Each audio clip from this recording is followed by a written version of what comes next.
Jacque, this was our first chance to see this new look team, and you guys were able to hold it all the way down to the wire. What stood out to you in this one? I think the biggest thing is we only gave up 101 points. So I told the group if we're able to put ourselves in positions to defending that way on every night basis, we'll give ourselves a chance to win every single game. So commend our group for really concentrating on the defensive end of the floor and giving ourselves a chance.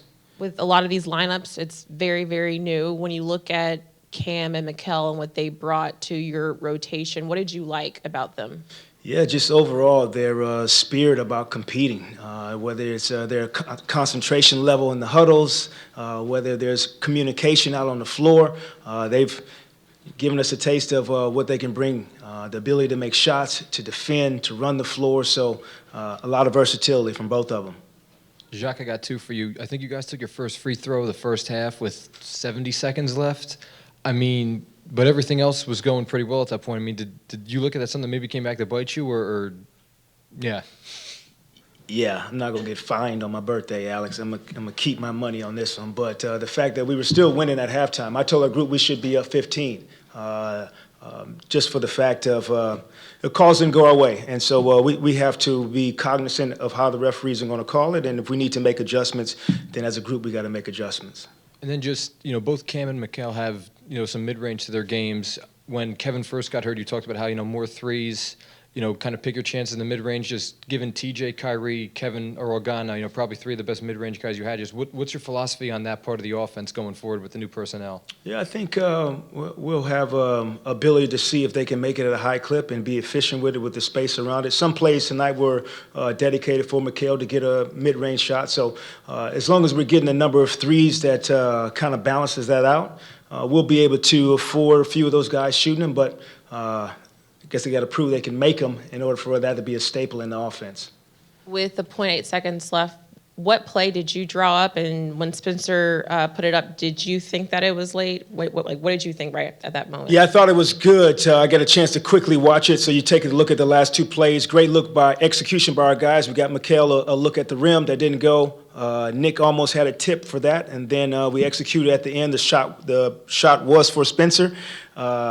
He had to reach a little bit to kind of get it in his wheelhouse, and that cost us a 0.2 second or so. So good call by the ref, but great execution by our guys at the end of the game. With this being the first time a lot of these guys have stepped on the court together, and to see them out there, what do you just make of what it seems like the quick chemistry that you guys were able to establish, especially even from the bench cheering on that first unit that gave you guys that high energy from that first quarter? Well, I hope, Megan, that they felt the connectivity already, that we're a group that we talked about being relentless and just bringing a way of playing every single night, that it's going to be tough to play against us. We were able to sub and get guys on the floor. The minutes weren't high, and we still can play at an efficient and a pace that's relentless. And so I'm going to use that word with this group, that we can do it on both ends of the floor.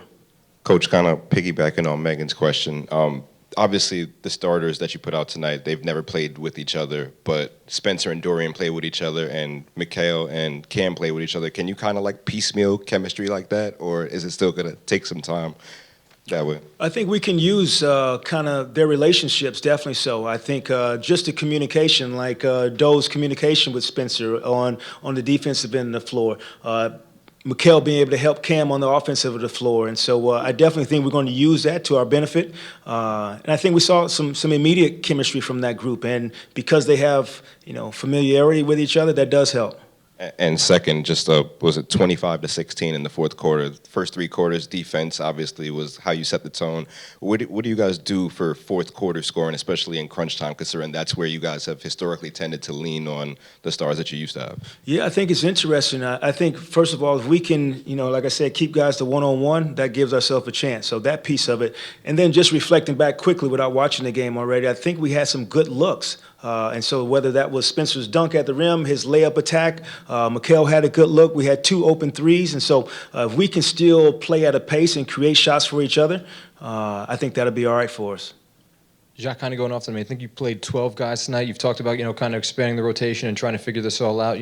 Rare to see that many guys play in such a tight game. Just, I guess, what was your thinking going throughout the game and kind of deciding how to manage all that? Yeah, I didn't want the minutes to be too high for guys. The two guys that were kind of on the periphery a little bit were Dayron and Yuta.